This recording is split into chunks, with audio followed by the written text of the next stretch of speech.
ಇಂದು ದೇವಾಲಯಕ್ಕೆ ಹೋಗುವುದರ ಮಹತ್ವದ ಬಗ್ಗೆ ತಿಳಿದುಕೊಳ್ಳೋಣ. ದೇವಾಲಯಕ್ಕೆ ಹೋಗುವುದು ಯಾಕೆ? ನಾವು ದೇವರನ್ನು ಎಲ್ಲೆಡೆ ಇರುವವನಾಗಿ ತಿಳಿದರೂ ಸಹ ದೇವಾಲಯಗಳಿಗೆ ಮತ್ತು ತೀರ್ಥಕ್ಷೇತ್ರಗಳಿಗೆ ಹೋಗಬೇಕೆಂದೇನಿಗೆ?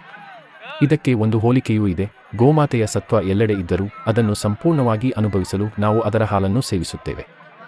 ಅದೇ ರೀತಿ ಭಗವಂತನನ್ನು ಎಲ್ಲೆಡೆ ಭಾವಿಸಿದರೂ ದೇವಾಲಯಗಳಲ್ಲಿ ಮತ್ತು ತೀರ್ಥಕ್ಷೇತ್ರಗಳಲ್ಲಿ ಆತನ ಅನುಗ್ರಹವನ್ನು ಸುಲಭವಾಗಿ ಪಡೆಯಬಹುದು. ದೇವಾಲಯದ ಶಕ್ತಿಯು ಹೇಗೆ ವೃದ್ಧಿಯಾಗುತ್ತದೆ? ಆಲಯಗಳನ್ನು ವಿಶೇಷ ಶಕ್ತಿಯುಳ್ಳ ಸ್ಥಳಗಳಲ್ಲಿ ನಿರ್ಮಿಸುತ್ತಾರೆ. ಇಲ್ಲಿ ಭೂಮಿಯ ಪಾಸಿಟಿವ್ ಶಕ್ತಿಯನ್ನು ಆಕರ್ಷಿಸಲು ದೇವರ ಮೂರ್ತಿಯನ್ನು ಪ್ರತಿಷ್ಠಾಪಿಸುವ ಮೊದಲು ತಾಮ್ರ ಪತ್ರಗಳ ಮೇಲೆ ವೇದಮಂತ್ರಗಳನ್ನು ಕೆತ್ತಿ ಭೂಮಿಯಲ್ಲಿ ನೆಡುವರು. ತಾಮ್ರವು ಆ ಶಕ್ತಿಯನ್ನು ಸಂಗ್ರಹಿಸಿ ಪ್ರಸಾರ ಮಾಡುತ್ತದೆ.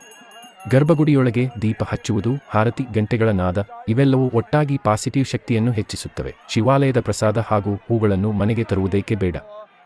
ಪ್ರಾಚೀನ ಕಾಲದಲ್ಲಿ ಶಿವಾಲಯಗಳು ಸ್ಮಶಾನಗಳ ಸಮೀಪದಲ್ಲಿದ್ದವು.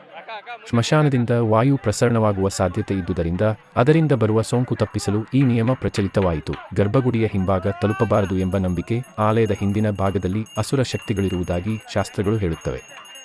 ಆ ಭಾಗವನ್ನು ಮುಟ್ಟಿದರೆ ನಕಾರಾತ್ಮಕ ಶಕ್ತಿಗಳು ಜಾಗೃತಗೊಳ್ಳುತ್ತವೆ ಎಂದು ನಂಬಿಕೆ. ಇದರಿಂದ ನಮ್ಮ ಚಿಂತನೆಗಳು ದುಷ್ಪರಿಣಾಮಗೊಳ್ಳಬಹುದು. ಪ್ರದಕ್ಷಿಣೆಯ ಮಹತ್ವ. ಪ್ರದಕ್ಷಿಣೆ ಮಾಡುವುದು ಉಪಾಸನೆಯ ಒಂದು ಭಾಗ.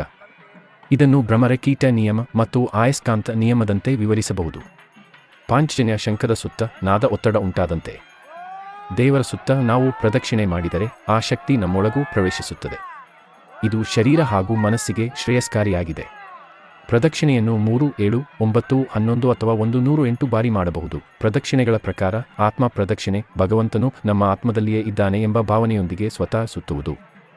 ಪ್ರಾಕಾರ ಪ್ರದಕ್ಷಿಣೆ ದೇವರ ಮೂರ್ತಿಯ ಸುತ್ತ ಸುತ್ತುವುದು. ಗಿರಿ ಪ್ರದಕ್ಷಿಣೆ ಪರ್ವತ ಅಥವಾ ಶಿವಲಿಂಗದ ಸುತ್ತ ಸುತ್ತುವುದು. ಇದರಿಂದ ಅಪಾರ ಪುಣ್ಯ ಲಭಿಸುತ್ತದೆ. ಈ ಎಲ್ಲ ಆಚರಣೆಗಳು ನಮ್ಮ ದೈಹಿಕ, ಮಾನಸಿಕ ಹಾಗೂ ಆಧ್ಯಾತ್ಮಿಕ ಆರೋಗ್ಯವನ್ನು ಉತ್ತೇಜಿಸುತ್ತವೆ.